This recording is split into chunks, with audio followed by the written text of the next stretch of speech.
Soal awal, pertanyaan yang pertama, bagaimana cara mengetahui calon pasangan yang akan mendatangkan keberkahan?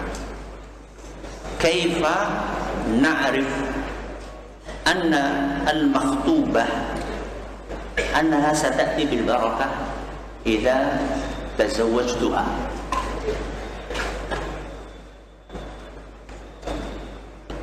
إذا أردت البركة بخطبة امرأة يرجى منها البركة أن تختار المرأة الصالحة، لأن ذكرنا أن الإيمان بالنبي صلى الله عليه وسلم سبب للبركة، فإذا كانت هذه المرأة مؤمنة صالحة فيرجى أن يجعل الله فيها خير وبركة، لأنها ستربي أبنائها على الدين، لأنها ستذكر الله في بيتك، ستقرأ البقرة في بيتك، وستطيع الله، والبركات تتنزل مع الطاعة. فمن أراد البركة فليبحث عن المرأة الصالحة، وإلا فنحن لا ندري عن الناس من هو المبارك وغير المبارك، لكن العبرة بما دلت عليه الأدلة.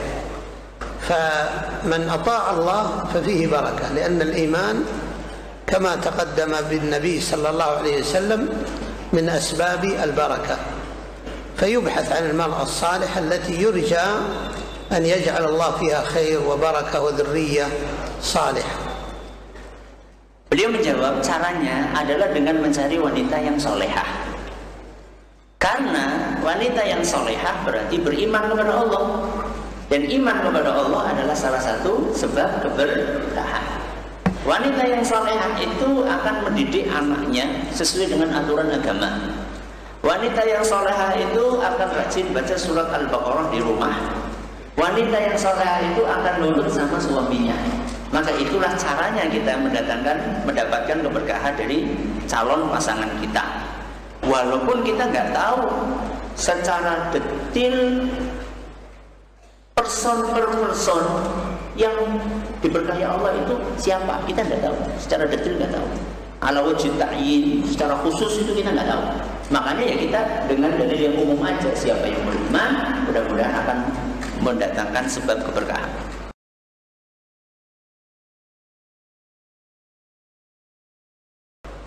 As-su'alul tsani, pertanyaan yang kedua, bagaimana cara membedakan antara nikmat yang diberikan oleh Allah sebagai bagian dari keberkahan atau itu termasuk istidraj?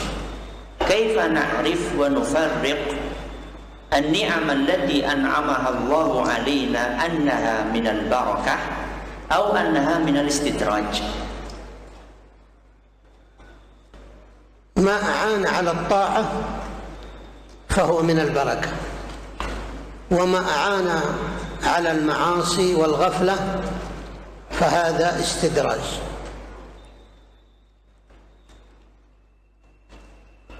Jawabannya simpel. Setiap nikmat yang akan membantu kita semakin dekat sama Allah berarti itu berkah. Setiap nikmat yang membuat kita jauh dari Allah berarti itu istidraj. Bisa dipahami? Alhamdulillah.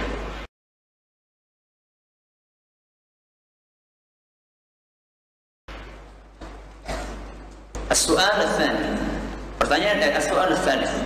Orang yang tabarruk syirkiyah sedangkan dia dalam keadaan jahil, apa bisa dikafirkan?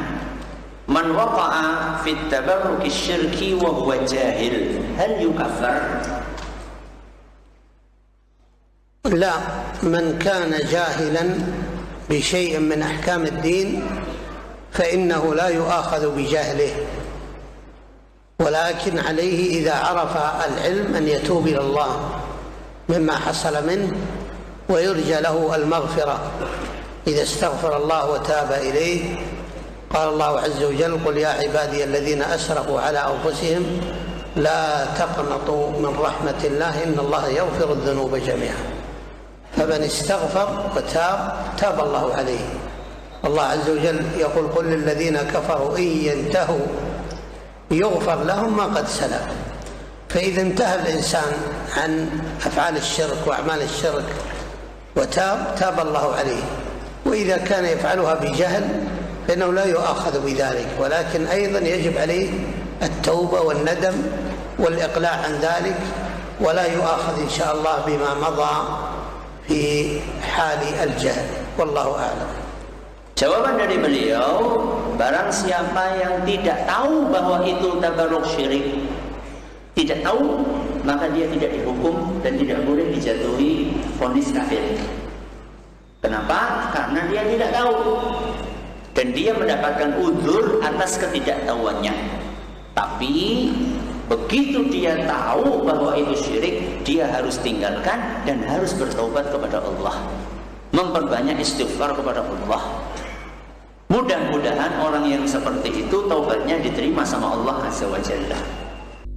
Allah itu akan mengampuni semua dosa, bahkan orang yang kafir sekalipun. Allah berfirman, katakanlah kepada orang-orang kafir, in yantahu, kalau mereka berhenti dari kekufurannya akan diampuni dosa-dosanya yang telah lampau. Maka itulah jawaban dari beliau.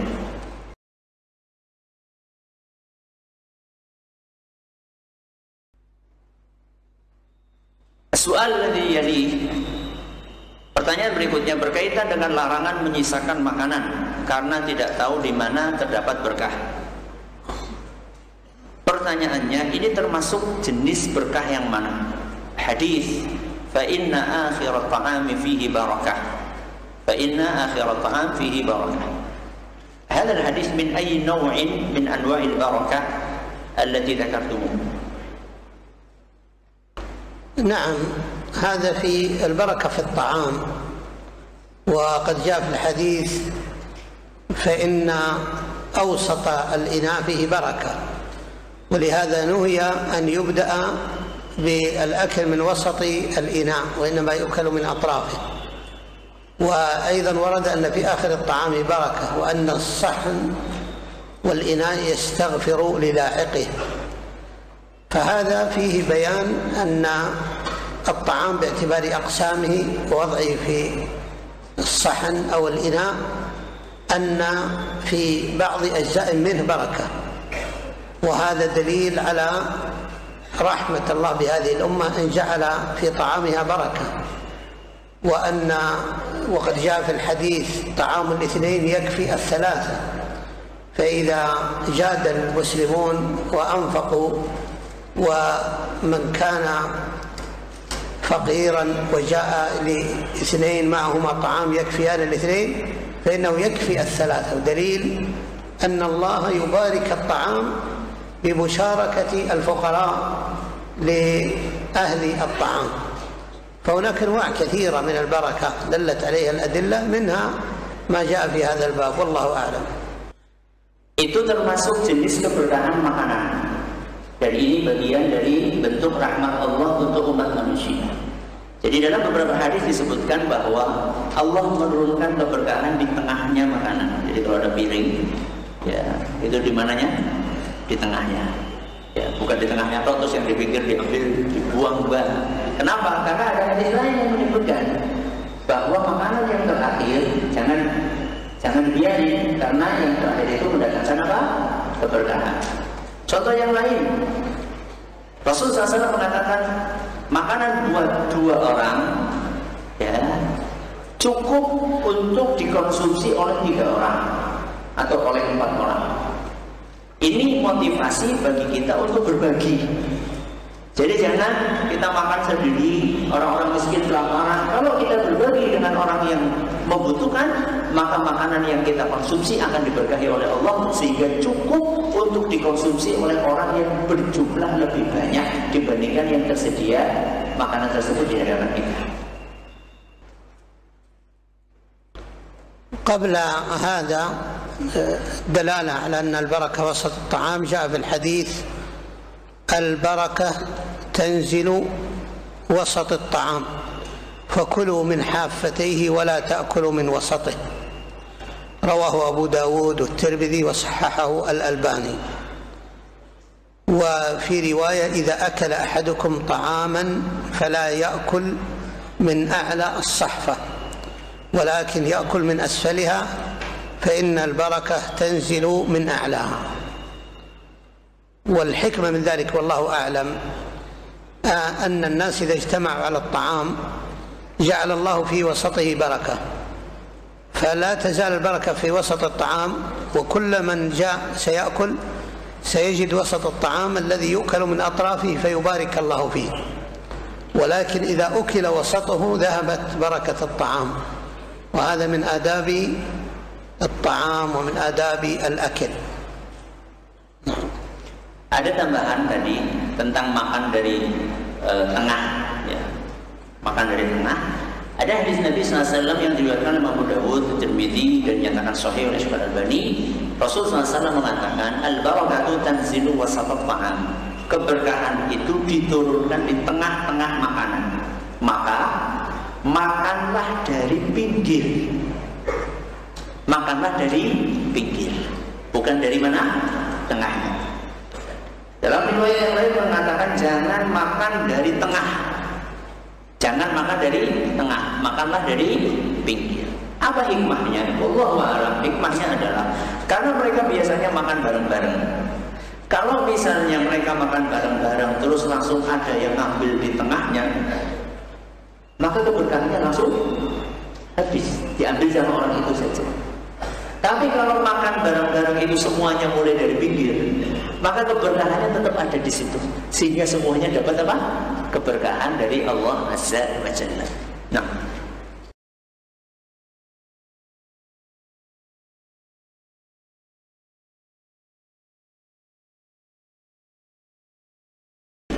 apakah hukumnya mencium tangan ustaz dengan maksud untuk menghormati dan tanda cinta kita kepadanya?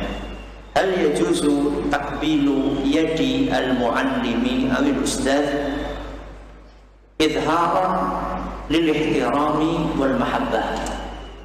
Idharan lil ihtirami wal mahabbah. نعم، تقبيل يد المعلم له مقصدان: تقبيلها بقصد طلب البركة، هذا لا يجوز، ولا يجوز التبرك بذوات العلماء بعد النبي صلى الله عليه وسلم. حتى الصحابة ما عرف أن أحدا تبرك بيد أبي بكر أو بملامسة جسد أبي بكر أو عمر أو عثمان أو علي. وما يفعله بعض الطلبة يزعم أنه يقبل احتراما وهو يريد البركة، فالله مطلع على ما في القلوب. هذا لا يجوز، هذا لا يجوز.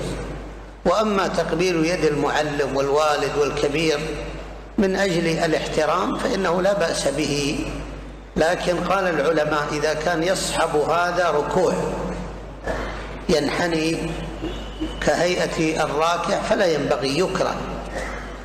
أما إذا كان قائما ومد يده له واستطاع أن يقبل يده وهو قائم بلا ركوع ولا خضوع فإن هذا لا بأس به. ونقل عن بعض السلف تقبيل أيدي العلماء وبعض أهل البيت رضي الله عنهم جميعا، لأن هذا من باب الاحترام والتوقير. نعم. Mencium tangan guru atau ustaz itu ada dua motifnya. Motif yang pertama ngalap berkah. Motif yang kedua untuk penghormatan. Kalau motif yang pertama tujuannya ngalap berkah maka tidak boleh. Kenapa tidak boleh? Karena ngalap berkah dari tubuh seseorang itu hanya berlaku dari tubuh Rasulullah SAW. Makanya tidak ada riwayat yang menyebutkan para sahabat ngalap berkah dari tangannya Abu Bakar, dari tangannya Umar, dari tangannya Utsman. Tidak ada riwayat yang seperti itu. Itu menunjukkan bahwa kalau berkah dari tubuh seseorang itu hanya dilakukan dari tubuh Nabi kita Muhammad SAW. Yang kedua, kalau motifnya penghormatan maka boleh. Motifnya penghormatan maka boleh. Tapi beliau memberikan catatan. Makruh kalau seandainya mencium tangan itu diiringi dengan posisi tubuh murid yang mirip ruku. Posisi tubuh murid yang mirip ruku, bungkuk-bungkuk kayak orang ruku, itu makruh. Maka kalau ingin mencium ya diusahakan tetap dalam posisi tidak sampai posisi apa tadi? Ruku. Ya. Kenapa boleh? Karena para salaf mereka melakukan, diriwayatkan di antara para mereka mencium tangannya ulama, menciumnya tangan Ahlul Bait, itu diriwayatkan. Dan itu tidak mengapa, yang penting niatnya tidak keliru.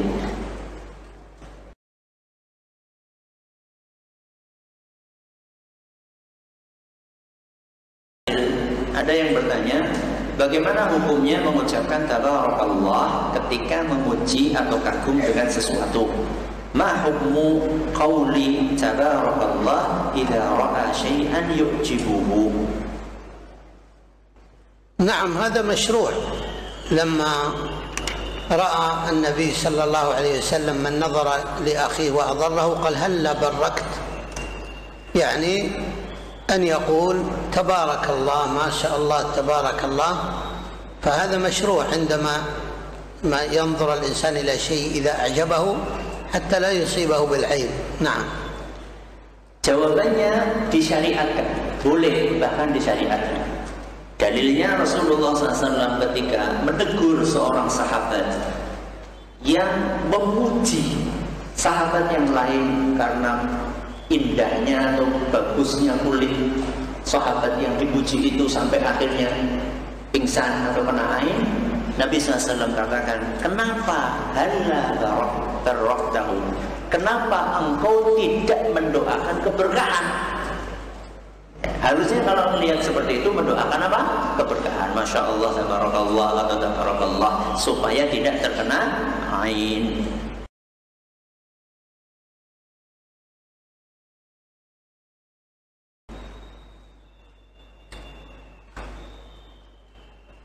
Pertanyaan berikutnya, soal tadi, bagaimana cara menasihati orang yang mencari keberkahan yang tidak disyariatkan? Ma tariqatu nasihati man waqa'a fit tabarruki ghairil mashru'? الطريقة أن يعلم وينصح يبين له، لأن الأصل في المسلم أنه لا يتعمد المخالفة، لكن كثير من المسلمين يجهل الأحكام الشرعية. فإذا رأينا من يتبرك تبركا غير مشروع فلا نشدد عليه ولا نزجره، وإنما نقول له يا عبد الله يا أخي هذا الذي فعلته لا يجوز، وهذا التبرك غير صحيح، والتبرك الشرعي كذا وكذا، ينصح برفق ولين. نعم. Caranya adalah dengan dinasehati secara halus dan lemah lembut, bukan dengan cara yang kasar. Kenapa? Karena aslinya orang Islam itu biasanya tidak menyengaja menyelisih syariat.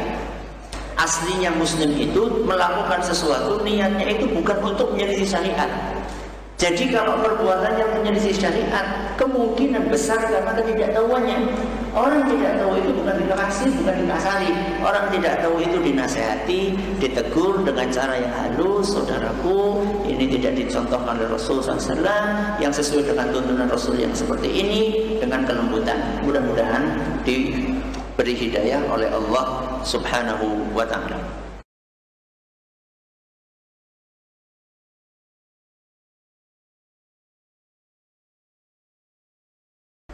Soal tadi, pertanyaan berikutnya, bagaimana mewujudkan keberkahan di tempat tinggal kita atau di rumah kita?